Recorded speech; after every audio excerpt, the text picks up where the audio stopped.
শম্ভুনাথ চট্টোপাধ্যায়ের কবিতাকে আমরা এপ্রিল মাসে একটু বিশেষ গুরুত্ব দিয়ে আলাদা করে একটু ব্যাপকভাবে পড়তে চাইছি, পড়ার মধ্য দিয়ে বুঝতে চাইছি। কোনো কারো অভিমত, কারো ব্যাখ্যা, কারো আরোপিত ধারণার মধ্য দিয়ে নয়। আমরা কবিতাগুলো সরাসরি পড়তে চাইছি এবং তার মধ্য দিয়ে আমরা শম্ভুনাথ চট্টোপাধ্যায়কে বা যে কোনো কবির ক্ষেত্রেই এটা প্রযোজ্য, কবিকে আমরা যতটা ছুঁতে পারি সেটুকুই আমরা করতে চাই। তার বেশি অন্য কিছু বেশি হয় কি না অন্য কোনো উপায় আমরা জানি না এবং সেই পথে আমরা যেতেও চাই না। শম্ভুনাথ চট্টোপাধ্যায়ের বেশ কিছু কবিতার মধ্যে পাখি উপস্থিত রয়েছে। পাখি দেখা যাক কিছু কবিতা। পাখিটা গোধূলিকালে। পাখিটা উড়েছে একা মেঘাসিনী পাহাড়ের দিকে, ধূসর ছায়ার দিকে, যেন কত অভিমান নিয়ে। প্রান্তরে মহুয়া গাছে শূন্য বাসা দেখে, ঝরা খড়কুটো দেখে বুঝি তার বুক ভেঙে গেছে। গোপনে কে এসেছিল ডানাতে উড়াল হাওয়া দিয়ে, চন্দনাকে দূর বনে নিয়েছে উড়িয়ে। আদর করেছে বুকে নরম পালকে ঠোঁট রেখে। এত মিথ্যা ছিল তবে ভালোবাসা, এত ছল ছিল। এখন পশ্চিমে মেঘ কালো হয়ে আসে, পাখি যায় সেই দিকে বিদ্যুতের আঁকিবুকি দেখে।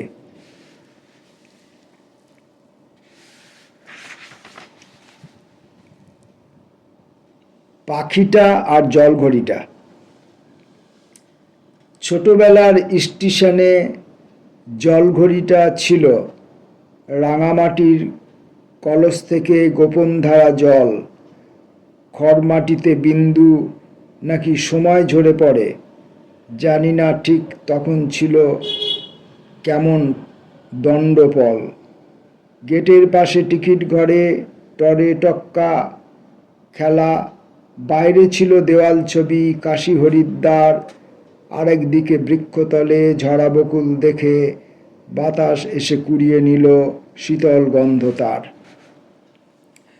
ছোটবেলার স্টেশনে ছড়িয়ে গেছে ধোঁয়া, গার্ড সাহেবের বুকে দেখি রূপোর ঘড়ি চেন। সময় বুঝি সঙ্গে চলে নীলদপুরে তবু, ডাকগাড়িটা লাল পাখাতে থামিয়ে রেখেছেন। মিষ্টি এসে আমার হাতে বেদানা কেউ দিল, দিদিমা তার দাম দিয়েছে। রূপোর টাকা চল, বাজলো বাঁশি, রেলঘড়িটা শব্দ তুলে নড়ে। কিছু সময় মাঠের ছবি করেছে টলমল। ছোটবেলার স্টেশনে টেলিগ্রাফের তারে অচিন পাখি দেখেছিলাম, কি যেন তার নাম। অন্যকালের দেশে এসে সাঁঝবেলাতে একা, পাখিটা আর জলঘড়িটা কোথায় হারালাম। টেলিফোন বুথে পাখি। সোনালি বিকেলে রাঙা সন্ধ্যায় পাখিরা এখন টেলিফোন বুথে কথা বলে যায়।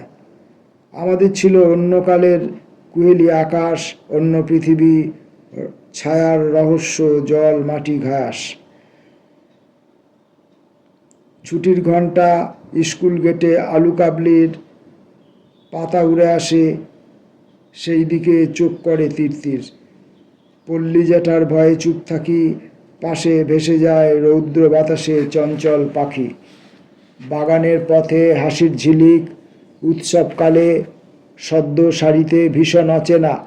লতাপাতা ডালে সহসা কেমন দমকা বাতাস, বুকের ভিতরে ছায়া নীল ভরে শিউলি শিশির টুপটাপ ঝরে।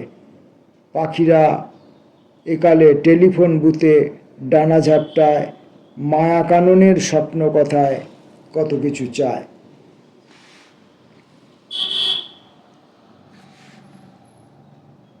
তিন পায়রা। তিন পায়রা ভেসে ওঠে আকাশে রূপালী চক্র। নিরালা ছাদে সহসা জাগে স্মৃতি শব্দমুখর। ক্রমশ দেখি কার্নিশে ঘুরঘুর আরেক লক্কা, এবং তোমাকে উড়িয়ে নিল সেই দ্বিতীয় খেলা। পাখি অথবা মানুষ। আকাশে নক্ষত্র দেখে উড়ে চলে পরিযায়ী পাখি, নিচে পড়ে থাকে জল, সমুদ্র কাজল কত ছায়াদ্বীপে, অরণ্য আভাস। ঋতুচক্রে বাঁধা আছে তাদের সংসার দেশে দেশে, তারা জানে চিরস্থায়ী নয় কোনো নির্জন হ্রদের জল ঘাস, কোনো বৃক্ষ শাখা নয় নিরাপদ সুখের আশ্রয়, চিরদিন স্থানান্তরে বারবার যেতে হয়, অন্ধকারে বয়ে চলে রাতের বাতাস। কিছু মানুষের দেখো পক্ষী স্বভাবের সেই ধারা আছে নাকি।